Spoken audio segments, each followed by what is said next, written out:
Vejam, meus irmãos, essa leitura do capítulo 15 do Gênesis, ela traz um período, um momento de crise profunda, dramático na vida de nosso pai Abraão. E é importante que a gente compreenda, porque neste tempo da quaresma, tempo de combate espiritual, tempo de caminho para o Senhor, tempo de conversão, a gente vê como os homens de Deus têm de aprender a combater os combates de Deus. Vamos lá. Abraão tinha 75 anos, Deus o tirou de Ur, na Caldeia. Deus fez a Abraão duas promessas. Veja, Deus disse, sai que eu te darei duas coisas. Te darei uma descendência, Abraão era estéril, vocês sabem disso, por causa de Sara, e darei uma terra para esta descendência. Muito bem. Abraão aqui na leitura de hoje está com quase 100 anos, e nem filho nem terra. Vejam, Deus foi moendo, Deus foi provando Abraão quase 30 anos. Quase 30 anos. Quando Isaac nasceu, Abraão tinha 100 anos. Abraão foi aprendendo a confiar no Senhor. Abraão foi aprendendo a se abandonar no Senhor. Abraão foi aprendendo a colocar suas esperanças, suas expectativas, não nos cálculos humanos, mas unicamente em Deus. Este é o caminho da conversão. Este é o meu caminho. A nossa tentação é apoiar a vida na gente. É apoiar a vida na nossa lógica. Enquanto que Deus quer que seus fiéis saiam de si mesmos e se apoiem somente nele. Confiar no Senhor. Nós vivemos pela graça, pela força do Senhor. Então, na leitura de hoje, Abraão estava numa noite angustiado na sua tenda. Pode olhar antes do versículo 5. A nossa leitura hoje começa em Gênesis 15, 5. Olhe um pouquinho a partir do versículo 1. Abraão angustiado na tenda. E aí Deus diz assim, repare, Deus chega com aquela mansidão e diz, não temas, Abraão, eu sou teu escudo, tua recompensa será muito grande. Sim. E aí? Mas está com quase 30 anos e nada de filho, e nada de terra, Abraão com o pé na cova. Aí Abraão angustiado diz, Senhor meu Deus, que me darás? Continuo sem filho. Veja, Abraão vai perdendo toda a esperança humana para colocar a esperança só em Deus. Abraão vai ter que sair das suas expectativas, do seu cálculo, para confiar somente no Senhor, no cálculo do Senhor. E aí vem a leitura de hoje. Deus tira Abraão da tenda e o leva para fora. Quantas vezes a gente está preso dentro da tenda da gente, do coração angustiado, estreito da gente. Deus coloca Abraão para fora e diz, olha Abraão, olha para o céu Abraão, tão grande. Assim é a minha grandeza, Abraão. Confia em mim. Olha Abraão, com o meu olhar, não com o teu. Para o teu olhar está tudo perdido. Segundo o teu olhar, não há esperança. Olha com o meu olhar. Veja, é isso que Deus quer dizer a Abraão. Olha, Abraão, e conta as estrelas se fores capaz. Assim será a tua descendência. E o que é bonito é isso. Abraão mais uma vez acredita. Abraão mais uma vez deixa a sua lógica e abraça a lógica de Deus. Abraão mais uma vez confia. E Deus mais uma vez renova a sua aliança. Eu sou o Senhor. Eu te tirei da tua terra para te dar esta terra em possessão. E Deus então vai dar um sinal a Abraão. Manda que Abraão pegue alguns animais, uma novilha, uma cabra, um carneiro, uma rolinha e uma pombinha. Manda que mate os animais para oferecê-los. Parta-os no meio e coloque um na frente do outro. Uma parte na frente da outra. Eu já expliquei a você o que isso significa. Veja, Deus vai assinar uma aliança com Abraão. Era assim que se fazia aliança. Os dois que contraíam aliança passavam pelo meio dos pedaços desses animais. Querendo dizer, se eu não cumprir, eu quero ter o destino desses animais. Eu quero que o mal me aconteça. Pois bem, Abraão mata os animais, parte e fica lá esperando Deus. E Deus, mais uma vez, parece que demora. Veja como diz: foi escurecendo. As aves de rapinas se precipitaram sobre os cadáveres, e Abraão foi tomado por um grande e misterioso terror. Uma secura interior. É como se Abraão dissesse: Senhor, por que tu demoras? Senhor, por que tu fazes isso? Senhor, onde é que tu estás? Vejam o verdadeiro combate espiritual. Os tempos de Deus, os modos de Deus, como são diferentes dos nossos tempos e dos nossos modos. Quando o sol se pôs e escureceu, aí sim, Deus aparece na forma de um braseiro fumegante e uma tocha de fogo que passam pelo meio dos animais divididos. E o Senhor fez aliança com Abraão. O que significa esse fogo que passa? Veja, esse fogo que purifica, que ilumina, é a imagem do Espírito de Deus. É interessante, Deus passa iluminando a noite. Abraão não precisa passar. Deus passa sozinho. Deus está jurando por ele mesmo. E o que é bonito é que depois que Deus passa, olha o que a Escritura diz. Naquele dia, o Senhor fez aliança com Abraão. Ora, não era dia, era noite. Noite fechada. Mas quando Deus passa, a noite se faz dia. Quando Deus passa, o coração se ilumina. Então, querido irmão, Deus não muda. O nosso Deus é o Deus de Abraão. Sofre, como diz a Escritura, as demoras de Deus. Olhe, não queira dar prazo a Deus, não. Deus tem os tempos dele, os modos dele. Confie no Senhor como Abraão confiou. Abraão creu. Creia você também. Creia, espere, confie. Não queira impor a Deus as coisas, mas saiba acolher a vontade do Senhor. Saiba aprender os tempos e os modos do Senhor. Confiar no Senhor é bom confiar. É bom esperar sempre no Senhor. O tempo da Quaresma nos quer exatamente ajudar a sair da nossa segurança para colocar a nossa segurança somente no Senhor. Vamos rezar juntos o Salmo 26. Deus que aparece a Abraão no meio da noite com uma tocha. O Senhor é minha luz e minha salvação. De quem eu terei medo? Abraão que fica com pavor diante do escuro da noite.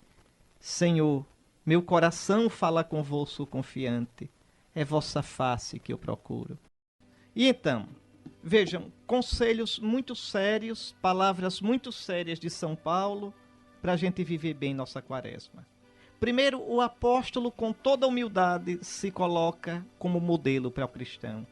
Sede meus imitadores e observai os que vivem de acordo com o exemplo que nós damos. Isto é a tradição apostólica. Os apóstolos nos ensinaram não só com palavras, mas com a vida. E todo ministro de Cristo, um padre, um bispo, um papa, um diácono, deveria poder dizer: sede meus imitadores. Observai os que vivem de acordo com o exemplo que nós damos. Então, o cristão tem o dever, sim, sobretudo os ministros sagrados, tem o dever de, com sua vida, com seu comportamento, serem modelo para o rebanho. E o rebanho tem o dever de procurar viver de modo íntegro, de modo santo, de modo irrepreensível, de modo que não desmoralize o nome de cristãos.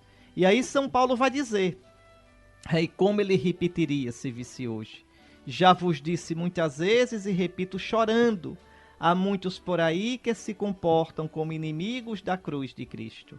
O fim deles é a perdição, o Deus deles é o estômago, a glória deles está no que é vergonhoso, só pensam nas coisas terrenas. Veja, o cristão, ele tem um modo de pensar, de falar, de agir, de viver, não de acordo com o mundo, mas de acordo com o Evangelho.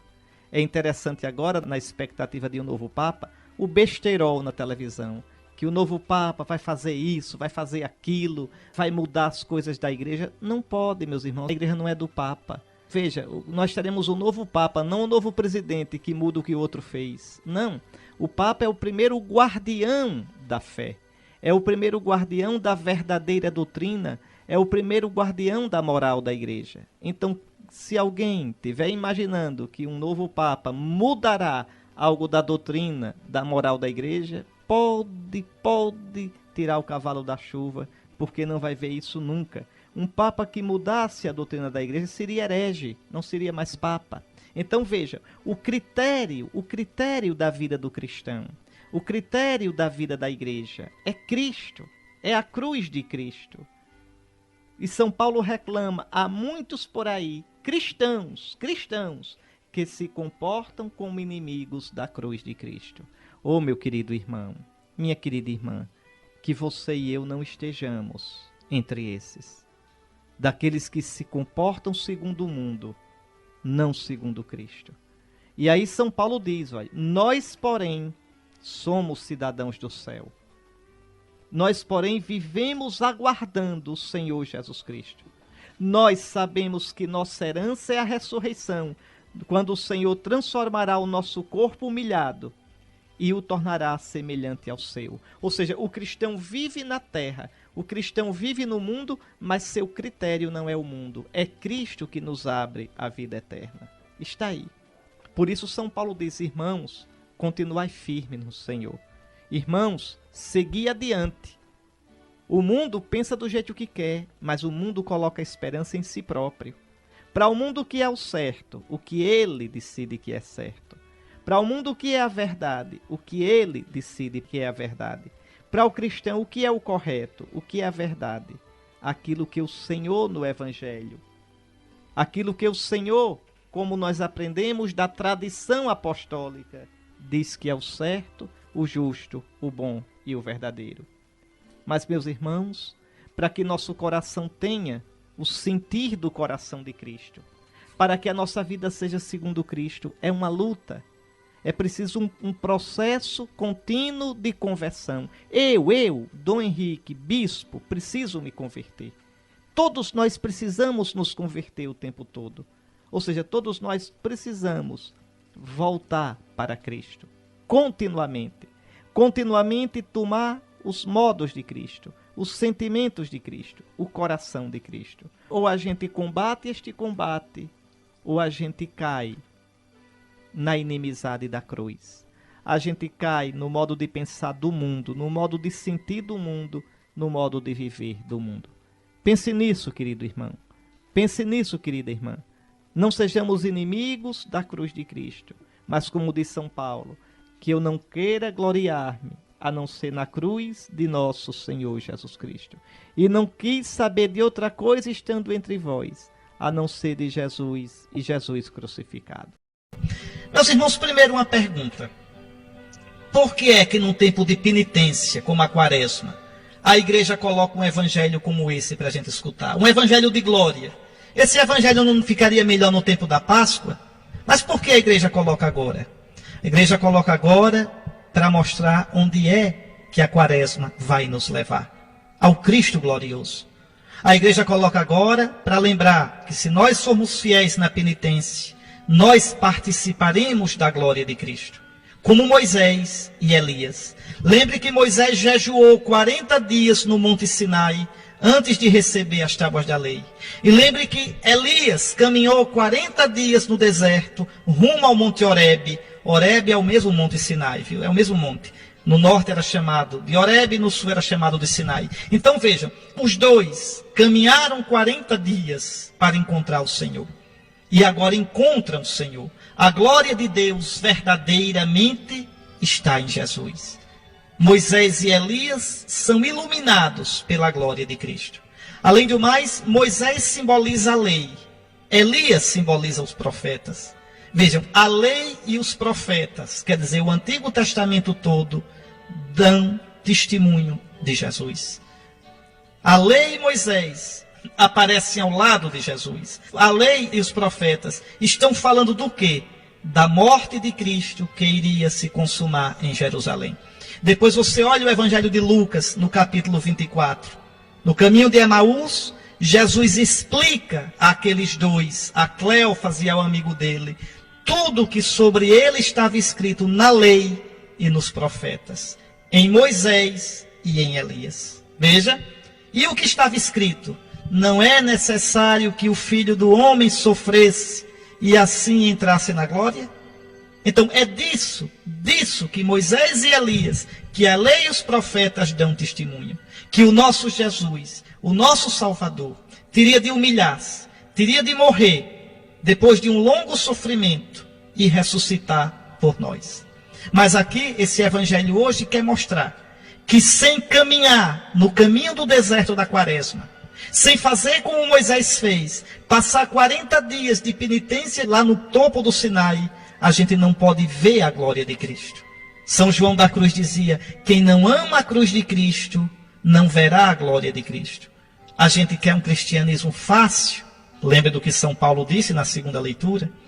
Lembre do exemplo de Abraão, que vigia, que espanta os abutres que vêm comer a carne daqueles animais que ele cortou, que no meio da noite, no torpor, vigia à espera de Deus. Por isso a igreja coloca hoje esse evangelho aqui. Jesus toma consigo Pedro, João e Tiago e sobe a montanha. Para quê? Para rezar. Repare que só que coisa, que mistério. Jesus, que é Deus, o Filho eterno do Pai, rezou. E por que você não reza? Jesus sobe a montanha para rezar e passa muitas vezes a noite em oração. E você acha que pode servir a Deus sem rezar? Por que é que Jesus rezava, hein? Pense um pouco. Jesus rezava para buscar a vontade do Pai. Jesus é Deus e homem. Como Deus, ele tem uma vontade divina. E qual é a vontade divina de Jesus? A mesmíssima do Pai. Mas Jesus, como homem, tem uma vontade humana. E é preciso ir adequando, conformando a vontade humana dele com a vontade do Pai. Pai, não se faça a minha vontade, mas a tua. Jesus vai descobrindo, aos poucos, que vai morrer na cruz. Olha agora no monte. Olha agora com Moisés e Elias. Qual é a conversa? A morte dele em Jerusalém. E isso causava sofrimento para Jesus? Claro que causava. O que diz o capítulo 5 da carta aos Hebreus? Olhe lá. Que Jesus muitas vezes, com clamor e lágrimas, pediu ao Pai que o livrasse da morte. E embora fosse filho, aprendeu a obedecer pelo sofrimento. E onde foi que Jesus aprendeu a obedecer? Onde foi que Jesus foi aprendendo a dizer, Pai, faça-se a tua vontade e não a minha? Na oração. Jesus foi rezando. Jesus foi se adequando à vontade do Pai. E você só vai na sua vida fazer a vontade de Jesus se você rezar. Se eu não rezar, eu termino vendo as coisas do meu jeito, fazendo as coisas do meu jeito, reagindo do meu jeito. Somente quando a gente reza, a gente vai tendo os sentimentos de Cristo. Aquilo que São Paulo disse na segunda leitura. Sede meus imitadores. Por quê? Porque ele, sendo homem de oração, foi tendo os sentimentos de Cristo. A ponto de dizer, para mim viver é Cristo. Vivo, mas não eu. É Cristo que vive em mim. Então Jesus sobe ao monte para rezar. E veja, enquanto rezava, seu rosto mudou de aparência. Sua roupa ficou muito branca e brilhante. Jesus foi transfigurado em glória. Essa mesma coisa serve para a gente. Quando a gente reza, a gente dá espaço à glória de Deus na vida da gente. Quando a gente reza, a gente deixa que o Espírito Santo de Cristo nos vá transfigurando, nos vá dando os sentimentos de Jesus, as atitudes de Jesus. Bom, já expliquei o sentido de Moisés e Elias. Eles apareceram revestidos de glória e conversavam sobre a morte que Jesus iria sofrer em Jerusalém. E aí Pedro e os outros 2 discípulos dizem, mestre, é bom estarmos aqui. Mas não, é bom estar ali. Vamos ver se eles vão dizer a mesma coisa na hora do Horto das Oliveiras. Ali eles vão dormir. Ali eles não vão fazer companhia a Jesus. É como a gente, né? É tão fácil participar da glória de Cristo. É tão difícil participar da paixão de Cristo, quando a paixão de Cristo bate à nossa porta. Um outro detalhe bonito é que a nuvem envolve Jesus. Essa nuvem, sinal da glória de Deus, da Shekinah de Deus, da sua glória, da sua presença. Essa nuvem é símbolo do Espírito Santo. Então o Espírito envolve Jesus, glorificando, é o que vai fazer de modo definitivo na ressurreição, e de dentro da nuvem sai a voz do Pai: este é o meu Filho, escutai o que ele diz.